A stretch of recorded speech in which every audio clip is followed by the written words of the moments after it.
আরে বাবা, আরে বাবা রে, আমার বড়ই গাছ, আমার সোনালী বড়ই গাছ, আমার বড়ই গাছ কোথায় গেল? কোথায় গেল আমার সোনালী বড়ই?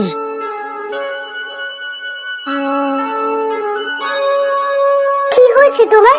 এমন করছো কেন তুমি? কোনো খারাপ স্বপ্ন দেখেছো মনে হয়। এই নাও, পানিটা খেয়ে নাও। কি হয়েছে আমাকে এবার বলো তো।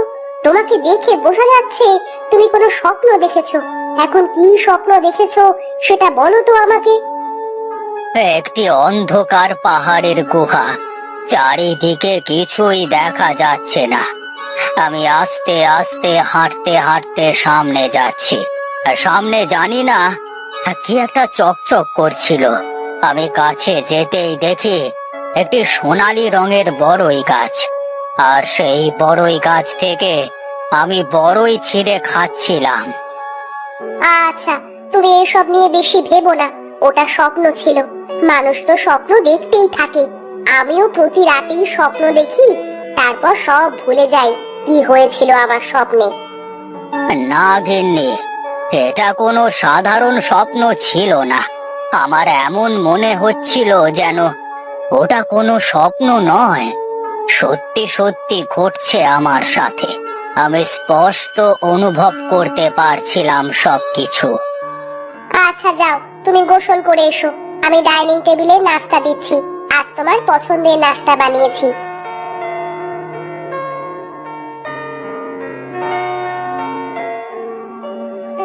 হরি, গিয়ে দেখ তো তোর বাবু কি করছেন। সেই কখন ডেকে এসেছি মানুষটাকে, এখনো আসার কোনো খবর নেই। আচ্ছা মালকিন, আমি এখনই গিয়ে দেখে আসছি। যা যা, তাড়াতাড়ি যা। ঘুম থেকে ডেকে এসেছি, এই তোমার আসার সময় হলো। গোসলটা সেরে এলাম তো, তাই একটু দেরি হলো। দাও দাও, কি বানিয়েছো দ্রুত দাও দেখি। তা তুমি কি ওখানে দাঁড়িয়ে খাবে নাকি টেবিলে এসে বসবে? কি ব্যাপার বলো তো, তোমাকে এরকম মন মরা দেখাচ্ছে কেন? তুমি কি স্বপ্নের ব্যাপারটা নিয়ে এখনো চিন্তা করছো? না গিন্নি, ও সব কিছু না। তুমি নাস্তা করো। না রে, এইভাবে বসে থাকতে আর ভালো লাগছে না। চল, আর জঙ্গলের দিক থেকে একটু ঘুরে আসি। আরে ভাই, তোর মতো তো আমারও যেতে ইচ্ছে করছে। কিন্তু এলাকার মুরব্বীরা কি বলা বলি করে শুনিসনি? তাই তো কেউ জঙ্গলে যায় না। জঙ্গলে নাকি পিশাচ বাস করে। ধুর, এসব পিশাচ বলে কিছুই হয় না। এইসব মানুষের ভুল ধারণা ছাড়া আর কিছুই নয়। আরে ভুল ধারণা না, পিশাচ সত্যি আছে। আর ওরা ঘন জঙ্গলে বসবাস করে, মানুষ দেখলে ঘাড় মটকে দেয়। আচ্ছা, তুই কি করে জানিস যে পিশাচ সত্যি আছে এবং ওরা গভীর জঙ্গলে বাস করে? তুই কখনো দেখেছিস পিশাচ, নাকি কোনোদিন জঙ্গলের মধ্যে গেছিস?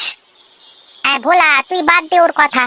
আমার মনে হয় কি জানিস, এই জঙ্গলে হয়তো এমন কোনো কিছু আছে যেটা মহা মূল্যবান। তাই কেউ এমন গুজব রটিয়ে রেখেছে যাতে করে ওই জঙ্গলের মধ্যে কেউ প্রবেশ না করে। আমারও তাই মনে হয়। যদি কোনোদিন সুযোগ পাই, তাহলে নিশ্চয়ই যাব ওই জঙ্গলে। তোরা যা ভাই, আমি ওসবের মধ্যে নেই। আমি বাড়িতে গেলাম, তোরা যেখানে খুশি সেখানে যা। আরে কোথায় যাচ্ছিস নগেন? ওরে বাবা দাঁড়া, আমিও বাড়িতে যাব। তাহলে যা ভোলা, কাল সকাল বেলায় দেখা হবে। আর সন্ধে হয়ে এলো প্রায়। আ-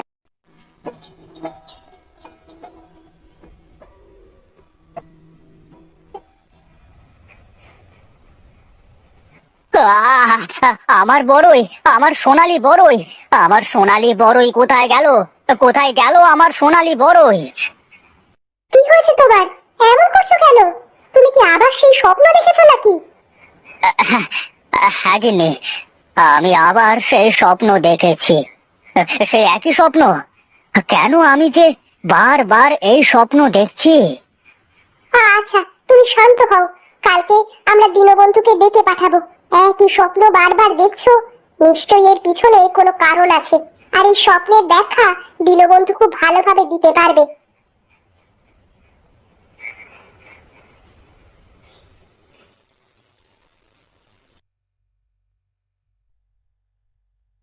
কেন ডেকেছিস আমাকে? হঠাৎ কি এত দরকার পড়েছে আমার? সবই তো জানিস, শীত পড়েছে, হিমালয়ের উদ্দেশ্যে যাত্রা শুরু করব।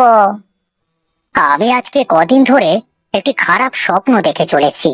স্বপ্নের ভেতরে এমন মনে হয় যেন এগুলো সত্যি সত্যি আমার সাথে ঘটছে। সবকিছু কেমন যেন আমি অনুভব করতে পারছি। মনে হয় ওটা স্বপ্ন না, একদম বাস্তব, সত্যি। ঠিক আছে, আমাকে এখন বল, তুই কি স্বপ্ন দেখিস?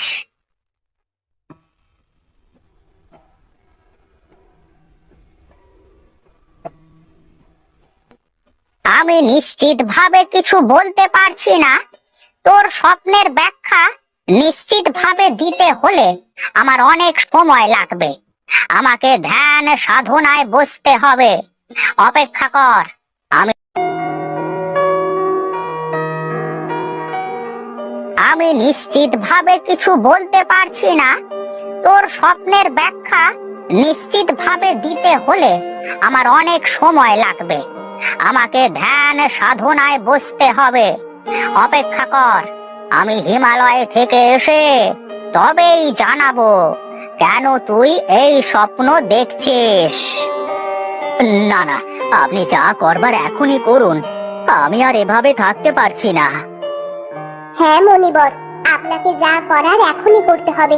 আমার স্বামী যখন স্বপ্ন দেখে তখন ও অনেক ঘাবড়ে যায়। আমি এগুলো আর দেখতে পারবো না। যেদিন থেকে ও স্বপ্ন দেখা শুরু করেছে সেদিন থেকে তার ব্যবহার আবার কেমন যেন হয়ে গেছে। না ঠিক মতো খায়, না ঠিক মতো ঘুমায়, না ঠিক মতো কারোর সাথে কথা বলে। আমার তো এখন ধ্যান সাধনা করে তোকে নিশ্চিত সমাধান দেওয়ার সময় নেই। তবে আমার অনুমান বলে আমাদের গ্রামের জঙ্গলের মধ্যে তোর স্বপ্নের ওই জিনিসটা আছে। তুই যা, সন্ধান করে দেখ। যদি স্বপ্নে দেখা সেই সোনালী বড়ই গাছের সন্ধান তোর মিলে যায়, তাহলে তুই এই অশান্তি থেকে মুক্তি পাবি। আমি এখন চলি।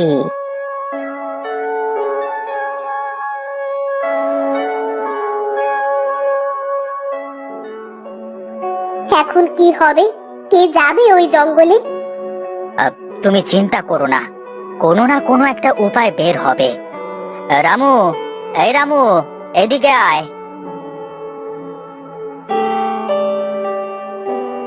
আদেশ করুন বাবু, আপনার সেবায় আমি সব সময় হাজির। যা, গ্রামের মধ্যে গিয়ে ঘোষণা করে দে, আমার কিছু লোক চাই যে আমার। মশাই একটি বিশেষ কাজে জঙ্গলে যাবেন। যে জমিদার বাবুর সাথে যাবে তাকে অনেক টাকা পুরস্কার দেওয়া হবে। শোনো শোনো শোনো। আমি যেতে চাই। আমিও যেতে চাই জঙ্গলে। আর কেউ কি আছেন যারা যেতে চান? যেতে চাইলে আমার সাথে জমিদার বাড়িতে চলুন। এখান থেকে আর কেউ যাবে না, এখানে সবাই ভিতুর ডিম। বেশ, তাহলে চলো তোমরা আমার সাথে।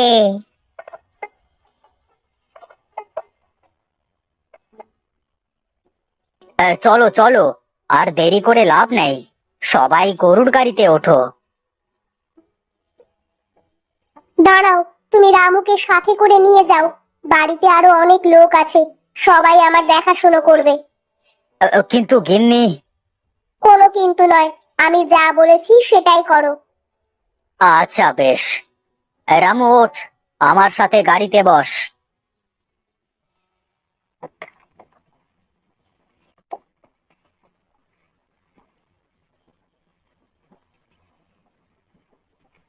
আমরা তো জঙ্গলের অনেক ভেতরে চলে এসেছি বাবু। আর কত দূর যেতে হবে? আর সামনে যেতে থাকো, জায়গা মতো চলে আসলে আমি বলে দেব তোমাদের।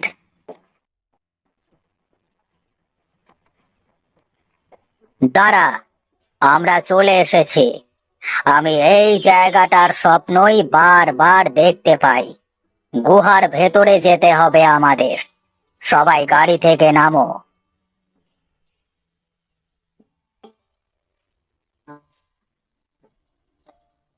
এই তো, এই তো সেই স্বর্ণের বড়ই গাছ। এই গাছটাকেই আমি প্রতি রাতে স্বপ্নে দেখি।